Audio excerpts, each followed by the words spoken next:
बिस्मिल्लाहिर्रहमानिर्रहीम। अस्सलाम वालेकुम स्टूडेंट्स। आज मैं आपको इस वीडियो लेक्चर के अंदर काइंड्स ऑफ सेंटेंस को पढ़ाऊंगा। भाई काइंड्स ऑफ सेंटेंस कितनी होती हैं? तो भाई इसका जवाब यह है कि काइंड्स ऑफ सेंटेंस 4 होती हैं। लेकिन इन 4 टाइप्स को समझने के लिए स्टूडेंट्स आपको पहले कुछ और चीज़ों का समझना ज़रूरी है। वो क्या चीज़ें हैं? नंबर 1, सेंटेंस और क्लास में डिफरेंस आपको मालूम होना चाहिए। फिर इंडिपेंडेंट क्लास के बारे में आपको पता होना चाहिए। फिर डिपेंडेंट क्लास के बारे में आपको पता होना चाहिए। फिर इंडिपेंडेंट और डिपेंडेंट क्लास के अंदर डिफरेंस क्या है ये आपको मालूम होना चाहिए। फिर कंजंक्शन क्या होता है ये आपको पता होना चाहिए। उसके बाद कोऑर्डिनेटिंग कंजंक्शंस क्या होते हैं ये आपको मालूम होना चाहिए। और फिर एक और टाइप के कंजंक्शन जिनका नाम सबऑर्डिनेटिंग कंजंक्शंस होता है, ये आपको पता होना चाहिए कि ये क्या होते हैं।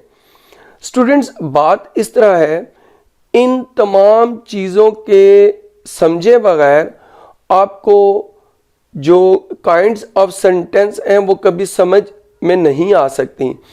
इसलिए इन चीज़ों को मैं साथ में इस वीडियो के ज़रूर पढ़ाऊंगा। यानी काइंड्स ऑफ सेंटेंस तो पढ़ाना ही है, लेकिन उनको समझने के लिए इन तमाम चीज़ों का पढ़ाना जो इंतहाई ज़रूरी है वो मैं आपको एक एक करके समझाऊंगा। सबसे पहले आपने हेडिंग लिखना है difference between sentence and clause, CLAUSE। Students, बात इस तरह है कि मैंने आपको कोई डेफिनेशन नहीं लिखवाना, सिर्फ एग्जांपल्स देकर आपको समझाऊंगा, क्योंकि सेंटेंस और क्लॉज के बारे में एक अलग से मैं वीडियो अपलोड करवाऊंगा। तो बड़े ब्रीफ इंट्रोडक्शन आपको मैं दूंगा। आपने ये मेरी एग्जांपल्स सुनना है। फर्स्ट एग्जांपल है, आप लिखिए I went to the market full stop. Student देखिए, ये एक सेंटेंस है और इसके अंदर क्लॉजेस कितनी हैं? 1। कैसे मालूम हुआ कि I went to the market? सिर्फ एक एक्शन परफॉर्म किया गया, जो सब्जेक्ट है उसने एक एक्शन परफॉर्म किया है मार्केट में जाने वाला। अब बात इस तरह है कि सेंटेंस ये पूरा है, क्लॉजेस इसके अंदर कितनी है? 1। कैसे पता चला कि अगर किसी सेंटेंस के अंदर एक एक्शन हो तो वो एक क्लॉज वाला सेंटेंस होता है? स्टूडेंट्स, बात इस तरह है कि अगर एक सेंटेंस के अंदर एक से ज़्यादा एक्शंस पाए जाएं तो आपने फिर जितने वो एक्शंस होंगे ये समझ जाना है कि इसके अंदर उतनी ही क्लॉजेस पाई जा रही हैं। अच्छा, फिर अगर फॉर एग्जांपल कि सेंटेंस के अंदर एक्शंस मौजूद नहीं हैं, आइडियाज़ हैं, तो अगर एक ही आइडिया है एक सेंटेंस के अंदर तो आप समझ जाएं कि उसके अंदर एक क्लॉज है। और अगर एक से ज़्यादा आइडियाज़ हैं तो जितने आइडियाज़ होंगे उतनी ही उस सेंटेंस के अंदर क्लॉजेस होंगी।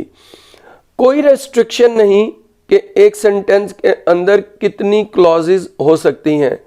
जितनी मर्जी आप क्लॉजेस बढ़ा लें कोई फ़र्क नहीं पड़ता, लेकिन कम से कम एक होती है। तो जैसे आपने ये सुना I went to the market full stop, एक एक्शन तो एक क्लॉज एक सेंटेंस के अंदर। असल में अब आपको ये बताऊं, जहां से जुमला शुरू होता है वहां से लेकर जहां तक फुल स्टॉप लगता है वो एक सेंटेंस होता है। छोटे से छोटा सेंटेंस भी हो सकता है और लंबे से लंबा सेंटेंस भी हो सकता है, लेकिन जब तक फुल स्टॉप ना आए उसे सेंटेंस नहीं कहा जाता। तो ये ऐसा सेंटेंस मैंने आपको बोला जिसके अंदर एक ही क्लॉज है। अब दूसरी एग्जांपल सुनिए, I went to the market and I bought some books from there full stop. तो स्टूडेंट देखिए, ये एक सेंटेंस, इसके अंदर 2 एक्शंस हैं, मार्केट में जाने वाला और बुक्स को खरीदने वाला, तो ये 2 क्लॉजेस हुई। थर्ड लिखिए, I went to the market, I bought some books from there and I returned home full stop. ये एक सेंटेंस है और इसके अंदर 3 क्लॉजेस हैं। कैसे पता चला? भाई मार्केट में जाने वाला एक काम, बुक्स को खरीदने वाला दूसरा काम और घर वापस लौटने वाला तीसरा काम किया गया। अच्छा, इसको मजीद लेंथी करते हैं सेंटेंस को। एक और एग्जांपल लिखिए, I went to the market, I bought some books from there, I paid the price and I return home, full stop. तो देखिए स्टूडेंट, ये एक सेंटेंस 4 क्लॉजेज हैं क्योंकि 4 एक्शन परफॉर्म किए गए हैं। मार्केट में जाने वाला 1, बुक्स खरीदने वाला 2, प्राइस अदा करने वाला 3 और घर लौटने वाला 4। एक और एग्जांपल ले लेते हैं, इसको मजीद लेंथी करते हैं। I went to the market, I bought some books from there, I paid the price, I met one of my old friends there and I return home, full stop. एक sentence और 5 clauses, 5 action है। Market में जाने वाला 1, books खरीदने वाला 2, price को अदा करने वाला 3, फिर अपने पुराने एक दोस्त से मिलने वाला 4 और घर वापस लौटने वाला 5। तो देखें स्टूडेंट्स, 1 से लेकर 5 क्लॉजेज वाला मैंने सेंटेंस आपके सामने रखे। इस तरह आप बढ़ाते जाएं, 6, 7, 8, 9, 10, वो आपकी मर्जी है, जितना लेंथी एक सेंटेंस को कर सकते हैं। तो ये सेंटेंस और क्लॉज में एक ब्रीफ सा इंट्रोडक्शन है। ये तो आपको मैंने डिफरेंस बिटवीन सेंटेंस और क्लॉज को समझा दिया। अब चलते हैं दूसरी चीज पढ़ते हैं। आप हेडिंग लिखिए इंडिपेंडेंट क्लॉज। इसकी डेफिनेशन लिखिए, N independent clause gives it's complete sense. देखिए स्टूडेंट्स के एक जो इंडिपेंडेंट क्लॉज होती है वो अपने मुकम्मल मानी देती है, मुकम्मल सेंस देती है। यानी अगर जुमले को बोला जाए तो बात आसानी से समझ में आ जाती है। एग्जाम्पल लिखिए, Ali killed a snake, full stop. Ali ने एक सांप मारा। ये एक क्लॉज है। देखें तर्जमा किया, अली ने एक सांप मारा, बात समझ में आ गई। हमें मजीद कोई लफ्ज़ या कोई फ्रेज या दूसरी क्लॉज की ज़रूरत नहीं कि इस क्लॉज के वो आकर हमें मानी पूरे करके दे, सेंस कंप्लीट करके दे। ये खुद से अपनी सेंस कंप्लीट कर रही है, तो ये इंडिपेंडेंट क्लॉज हुई। एक और एग्जांपल लिखिए, most people are slave to their mind. ज़्यादातर लोग अपने जहन के गुलाम होते हैं। तो स्टूडेंट ये भी अपनी सेंस कंप्लीट कर रही है क्लॉज, और इसके अंदर एक्शन नहीं है, आइडिया है। आपको मालूम है कि डूइंग और बीइंग वर्ब में क्या डिफरेंस है। डूइंग वर्ब वाले जुमलों में काम किया जाता है, जैसे अली किल्ड अ स्नेक में, और बीइंग वर्ब वाले जुमलों में कोई काम नहीं किया जाता, बल्कि सब्जेक्ट के बारे में कोई बात की जाती है या इंफॉर्मेशन दी जाती है, जैसे दूसरी क्लास में हुआ most people are slave to their mind. तो स्टूडेंट्स ये तो होगी इंडिपेंडेंट क्लॉज। अब आपने लिखना है नेक्स्ट चीज, हेडिंग डिपेंडेंट क्लॉज। इसके बारे में इसकी डेफिनेशन लिखिए, a dependent clause does not give its complete sense. देखें एक जो इंडिपेंडेंट क्लॉज होती है वो अपनी मुकम्मल मानी पूरी नहीं करती। आगे लिखिए, and depends on an independent clause to make its sense complete, full stop. और वो इन्हिसार करती है किस पर? एक इंडिपेंडेंट क्लॉज पर, अपने मानी को मुकम्मल करने के लिए। तो स्टूडेंट जो डिपेंडेंट क्लॉज है, इसके नाम से ही जाहिर है कि ये इन्हिसार करती है, ये मोहताज होती है किसी दूसरी चीज़ की कि आकर इसकी सेंस कंप्लीट करे। ये खुद से अपनी सेंस कंप्लीट नहीं करती। और वो क्या चीज़ होती है जिसकी ये मोहताज होती है, जिस पर ये डिपेंड करती है, वो इंडिपेंडेंट क्लॉज होती है। अभी हम डिपेंडेंट क्लॉज की एग्जांपल्स पे चलते हैं। आप लिखे, बिकॉज इट वॉज रेनिंग, क्योंकि बारिश हो रही थी। तो भाई फिर क्या हुआ? Something is missing. और व्हाट इज मिसिंग वो हमें पता नहीं कि क्या मिसिंग है। जब बारिश हो रही थी यानी तो क्या हुआ, यानी बिकॉज इट वॉज रेनिंग, क्योंकि बारिश हो रही थी, तो सेंस कंप्लीट नहीं है। ये डिपेंडेंट क्लॉज हुई। एक और एग्जांपल लिखिए, when I went to his home, full stop. जब मैं उसके घर पहुंचा तो क्या हुआ भाई, हमें कुछ मालूम नहीं, तो ये डिपेंडेंट क्लॉज हुई। एक और लिखिए, सिंस आई वॉज इल, क्योंकि मैं बीमार था। तो भाई फिर क्या हुआ, बीमार था तो हमें कुछ नहीं पता। सिंस का मतलब क्योंकि, चूंकि ये भी होते हैं, चूंकि मैं बीमार था। तो भाई ये डिपेंडेंट क्लॉज हुई। अब स्टूडेंट्स यहां तक तो हमने ये चीजें पढ़ी। अब आगे आपने पहले लिखना है काइंड्स ऑफ सेंटेंस, ये हेडिंग, और इसके नीचे आपने इसके बारे में लिखना है a sentence has 4 kinds. Number 1 simple sentence, number 2 compound sentence, number 3 complex sentence, और number 4 compound complex sentence which are as follows. Student देखिए, मैंने आपको लिखवाया कि एक सेंटेंस की 4 अकसाम होती हैं। उन चारों के नाम simple sentence, compound sentence, complex sentence और कंपाउंड कॉम्प्लेक्स सेंटेंस लिखवाए, और फिर विच आर एज फॉलो जो मदरजा झैल हैं।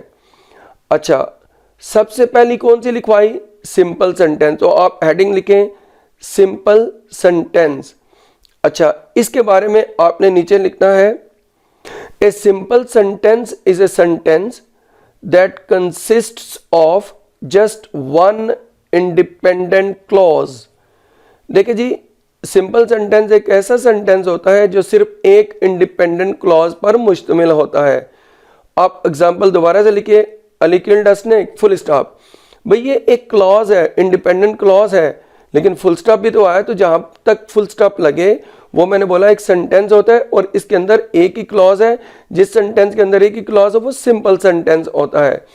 एक और एग्जांपल लिखिए, most people are slave to their mind, ज्यादातर लोग अपने जहन के गुलाम होते हैं, फुल स्टॉप।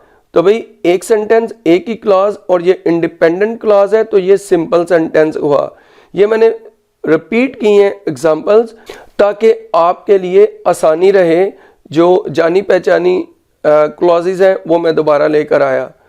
तो स्टूडेंट्स ये होता है सिंपल सेंटेंस। अब आपने आगे चलना है, इसकी टाइप 2 लिखना है। आप लिखिए कंपाउंड सेंटेंस, और नीचे इसके बारे में लिखिए ए compound sentence is a sentence that has 2 or more independent clauses joined by a comma, semicolon और conjunction।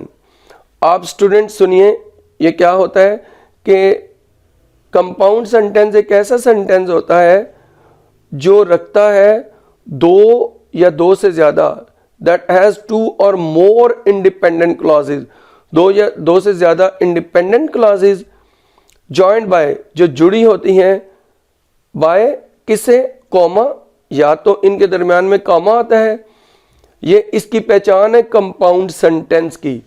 या तो इंडिपेंडेंट क्लॉजेज के दरमियान में कॉमा आए तो वो कंपाउंड सेंटेंस होता है, या सेमीकोलन आता है, सेमीकोलन आए तो वो कंपाउंड सेंटेंस होता है, या फिर कंजंक्शन आता है। भाई कंजंक्शन भी अगर इंडिपेंडेंट क्लॉजेज के दरमियान में आए तो वो कंपाउंड सेंटेंस होता है। लेकिन कंजंक्शन कौन सा, भाई कंजंक्शन की टाइप्स होती हैं कोऑर्डिनेटिंग कंजंक्शन, सबऑर्डिनेटिंग कंजंक्शन और कोरिलेटिव कंजंक्शन। यहाँ पर हमने कोरिलेटिव कंजंक्शन की बात नहीं करनी क्योंकि वो जो है उसका इस टॉपिक के साथ कोई भी लेना देना नहीं है। तो यहाँ पर बात ये करेंगे कोऑर्डिनेटिंग कंजंक्शन और सबऑर्डिनेटिंग कंजंक्शन की। तो भाई कौन से कंजंक्शंस होते हैं जो कंपाउंड सेंटेंस के अंदर मौजूद इंडिपेंडेंट क्लॉजेज को मिलाते हैं, वो मैं आपको लिखवाता हूं। आप लिखिए एक छोटी सी हेडिंग कोऑर्डिनेटिंग कंजंक्शंस, नीचे लिखिए number 1 for, number 2 and, number 3 nor, number 4 but, number 5 और, नंबर 6 येट और नंबर 7 सो। स्टूडेंट्स ये होते हैं कोऑर्डिनेटिंग कंजंक्शन 7। आप मेरी बात याद रखिए कि कंजंक्शन के बारे में एक मैं अलग से वीडियो अपलोड करूँगा ये क्या होता है, लेकिन अभी सिर्फ ये बताऊँ, ये दो अल्फाज को यानी दो वर्ड्स को मिलाता है, दो फ्रेजेस को मिलाता है या दो क्लॉजेस को मिलाता है, दो या दो से ज़्यादा क्लॉजेस को मिलाता है। तो स्टूडेंट्स, अभी जब मैं आपके सामने सेंटेंसेस बोलूँगा, कंपाउंड सेंटेंसेस, तो वहाँ पे आपको ये समझ आ जाएगी कि कंजंक्शन किस तरह क्लॉजेस को मिलाता है। वैसे तो मुझे उम्मीद है बहुत सारे स्टूडेंट ये जानते होंगे, लेकिन जिनको मालूम नहीं है उन्हें मालूम हो जाएगा। अच्छा, ये जो मैंने 7 कंजंक्शन लिखवाए हैं, इनको एक आसान तरीका है, आप याद भी रख सकते हैं। आप एक लफ्ज़ लिखिए फैन बॉयज़, FANBOYS। भाई देखें ये मैंने क्यों लिखवाया, फार का F, अच्छा, और उसके बाद एंड का A, नॉर का N, बट का B, और का O, येट का Y और सो का S लेकर ये लफ्ज़ बनाया फैन बॉयज़। आप याद रखें, इसको एक्रोनिम कहा जाता है, यानी एक्रोनिम उस चीज़ को कहते हैं, उस वर्ड को कहते हैं जो मुख्तलिफ अल्फाज का पहला पहला लेटर या जिसे आप हर्फ कहते हैं वो लेकर एक लफ्ज़ जब बनाया जाए तो उसे एक्रोनिम कहा जाता है। स्टूडेंट्स, अब हम चलते हैं एग्जाम्पल्स पर। आप लिखिए Ali saw a snake and he ran away. Ali ने एक सांप देखा और वो भाग गया। यहाँ पे एंड आया है, ये कोऑर्डिनेटिंग कंजंक्शन है, और इससे पहले एक क्लॉज है अली सॉ स्नेक, ये इंडिपेंडेंट क्लॉज है। अली ने एक सांप देखा, तो देखिए सेंस कंप्लीट है। ही रैन अवे, ये दूसरी क्लॉज है, और वो भाग गया, यानी और तो एंड हुआ ना, लेकिन ही रैन अवे, वो भाग गया, सेंस कंप्लीट है, तो ये भी इंडिपेंडेंट क्लॉज है। दो इंडिपेंडेंट क्लॉजेस को जिसने आकर मिलाया वो एंड है, ये कोऑर्डिनेटिंग कंजंक्शन है। और जब दो इंडिपेंडेंट क्लॉजेस को कोऑर्डिनेटिंग कंजंक्शन मिलाए तो ये कंपाउंड सेंटेंस होता है। देखिए एंड में जाकर फुल स्टॉप लगा तो ये कंपाउंड सेंटेंस हुआ। एक और एग्जांपल लिखें, life is short but knowledge is long. But coordinating conjunction है, पहले क्लॉज है लाइफ इज शॉर्ट एक, नॉलेज इज लॉन्ग दो। लाइफ इज शॉर्ट, जिंदगी थोड़ी है, sense complete. Knowledge is long, इल्म ज्यादा है, सेंस कंप्लीट। दो इंडिपेंडेंट क्लॉजेस को कोऑर्डिनेटिंग कंजंक्शन बट ने मिलाया तो ये कंपाउंड सेंटेंस हुआ। अच्छा, अब हम एक तीसरी एग्जांपल पे चलते हैं। आप लिखिए he likes cricket but I hate it so I don't watch cricket matches, full stop. देखिए स्टूडेंट, यहां पर 3 क्लासेस मैंने इधर यूज की हैं। देखिए पहले ही लाइक्स क्रिकेट, वो क्रिकेट पसंद करता है, सेंस कंप्लीट। सेकंड क्लास है आई हेट इट, मैं उससे नफरत करता हूं, यानी इट से मुराद है क्रिकेट से, तो सेंस कंप्लीट। और बीच में बट आया तो ये कोऑर्डिनेटिंग कंजंक्शन, फिर सो ये कोऑर्डिनेटिंग कंजंक्शन हुआ, और लास्ट में क्या लिखा, I don't watch cricket matches, मैं क्रिकेट मैचेस नहीं देखता, सेंस कंप्लीट।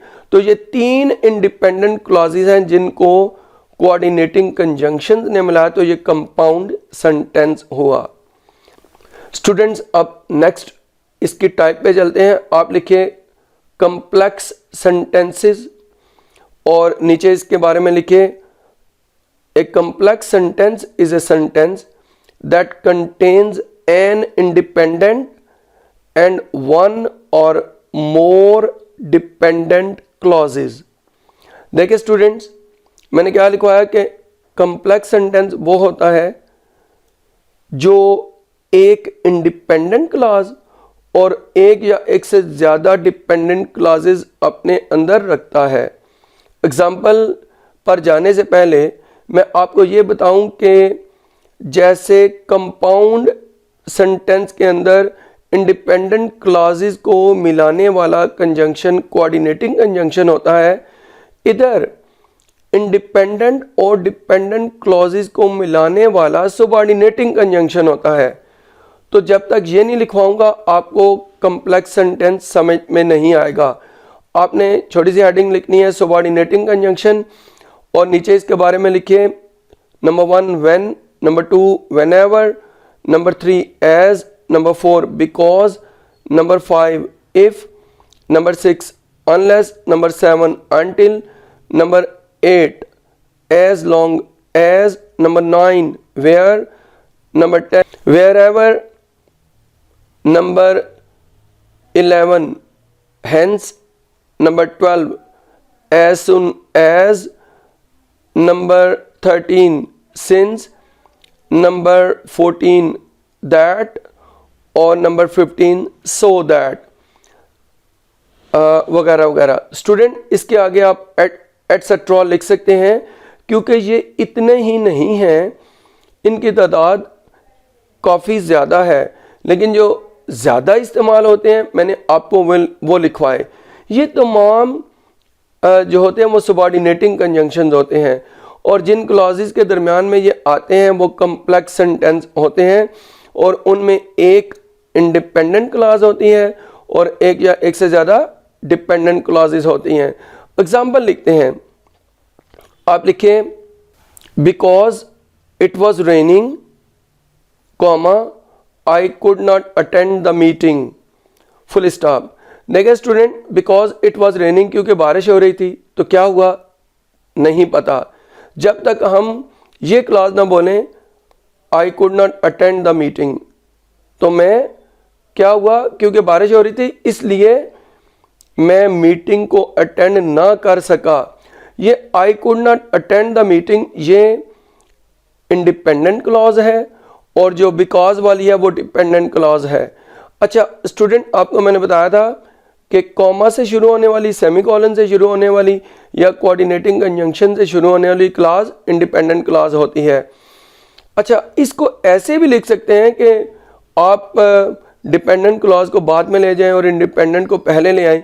मसलन ये आप सुन लीजिए, आई could not attend the meeting because it was raining, full stop. तो स्टूडेंट ये भी सही होगा। ये कम्प्लेक्स सेंटेंस हुआ क्योंकि एक इंडिपेंडेंट और एक डिपेंडेंट क्लॉज है। एक और लिखिए, when I went to his home, comma he was watching television, full stop. देखिए स्टूडेंट्स, जब मैं उसके घर गया तो क्या हुआ, सेंस कंप्लीट नहीं है, लेकिन जब ये बोला ही वॉज वॉचिंग टेलीविजन, तो टेलीविजन वो देख रहा था। तो देखें, जो दूसरी कॉमा से स्टार्ट हुई वो इंडिपेंडेंट क्लॉज, और फर्स्ट वाली व्हेन जो सबऑर्डिनेटिंग कंजंक्शन है उससे शुरू हुई तो वो डिपेंडेंट क्लॉज है। लेकिन ये कम्प्लेक्स सेंटेंस हुआ। अगर आप तरतीब बदलें क्लॉजेस की तो क्या होगा, he was watching television when I went to his home, full stop. तो इस तरह भी ठीक है। अच्छा, अब ये ज़रा आप एग्जाम्पल गौर से देखिए, when I was in school, comma I used to give flowers to my teacher that I liked a lot, full stop. Student देखिए, इसमें 3 क्लॉजेस हैं। When I was in school, ये सबऑर्डिनेटिंग कंजंक्शन व्हेन से शुरू हुई, dependent clause. अगली clause comma से शुरू हुई, I used to give flowers to my teacher, ये इंडिपेंडेंट क्लॉज हुई। और फिर आगे that I liked a lot, जिनको मैं बहुत पसंद करता था, तो दैट भी जो है ये सबऑर्डिनेटिंग कंजंक्शन है। एंड में फुल स्टॉप आया, ये क्लॉज भी डिपेंडेंट हुई। तो एक इंडिपेंडेंट जो दरमियान वाली है और शुरू वाली और एंड वाली डिपेंडेंट दोनों क्लॉजेज हुई। तो ये 3 क्लॉजेज यानी एक इंडिपेंडेंट और 2 डिपेंडेंट क्लॉजेज वाला कम्प्लेक्स सेंटेंस हुआ। स्टूडेंट, उम्मीद है आपको ये भी समझ आ गया होगा। अब आपने नेक्स्ट इसकी टाइप लिखनी है, ये लास्ट टाइप है।